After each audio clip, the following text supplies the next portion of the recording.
Montréal pue. Et ça pue partout. Partout, là, dans tous les quartiers. J'entends déjà les gens rire dans leur voiture. Tout le reste n'est que fumisterie. Donc, on veut un monde qui sent l'eau de Javel. Un monde blanc, blanc, blanc, blanc, blanc, sans défaut. Rémi Villemure.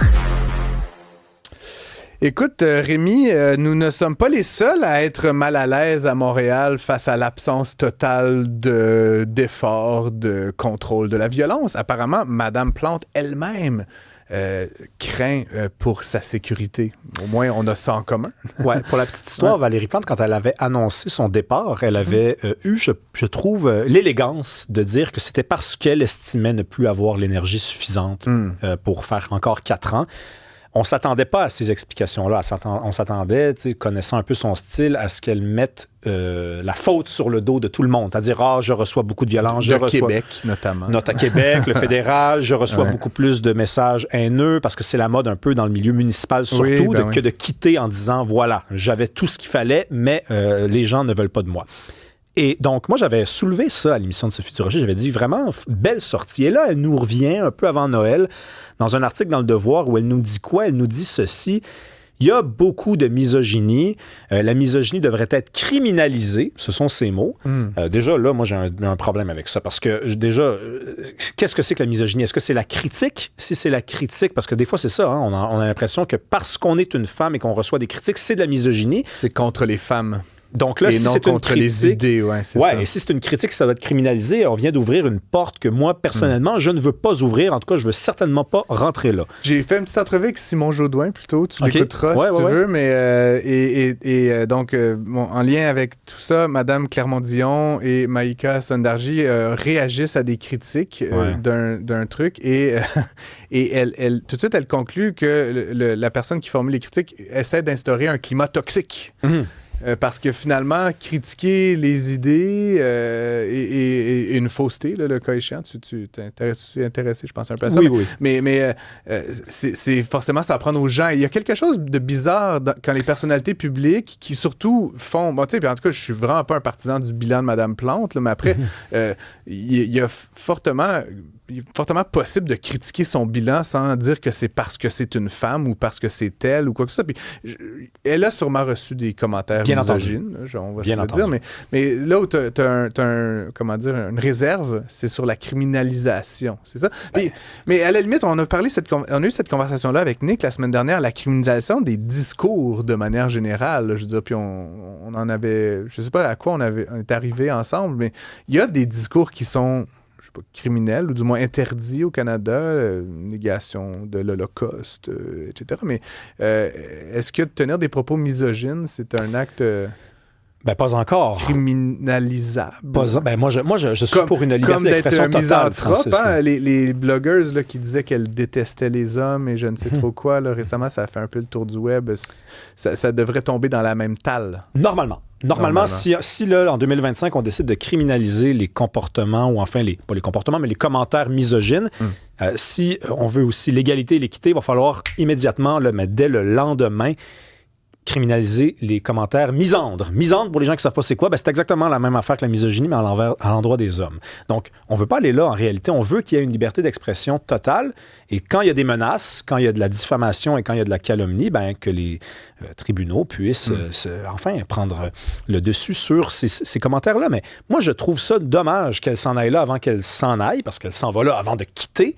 Et en plus, il y a une autre question. C'est que la question de la misogynie au Québec, moi, je pense que ça existe, la misogynie au Québec. Vraiment. Là. Il y a des gens misogynes, il y a des comportements, il y a des commentaires misogynes qui sont formulés tous les jours. Il y a des gens racistes aussi. Il y a des gens racistes au Québec, effectivement, même que François Legault l'a reconnu lui-même.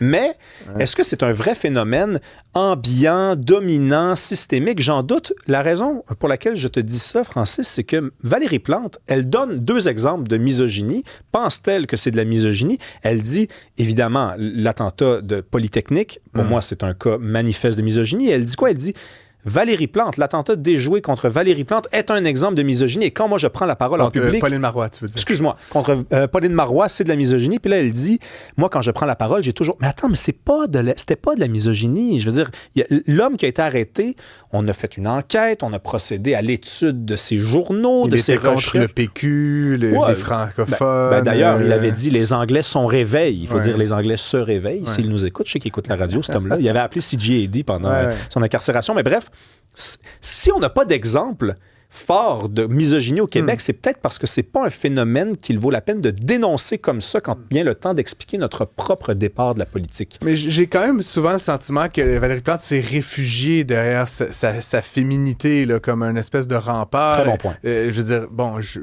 on dira ce qu'on voudra du bouquin de Denis Coderre, mais il a fait un exercice intellectuel de réflexion sur l'avenir de la ville. Avait-il tort ou raison? Puis est-ce qu'il a été le meilleur candidat? Non, mais elle a fait un livre, puis c'était un livre pour se plaindre d'être une femme. Là. Je veux dire, c'est difficile d'être une femme, OK? C'est un peu les mêmes rengaines constantes. Puis je nie pas que ce le soit, mais ça a été sa carte qu'elle a joué fortement, l'homme de la situation, tu te rappelleras. Elle a toujours joué sur le clivage, évidemment. Puis là, comme tu dis, en fin de parcours, elle se réapproprie peut-être ses racines, à quelque part, là, c'est une forme de la complainte de la mairesse. Il y aura toujours de la misogynie. Aussi longtemps qu'on va dire qu'il y en a, parce que c'est ça la preuve. Là. Mais il y en a, je veux dire. Non, mais il y en a, mais tu peux pas tout mettre là-dessus. C'est-à-dire, est-ce que ça se peut que tu n'as pas fait l'affaire de la majorité de la population?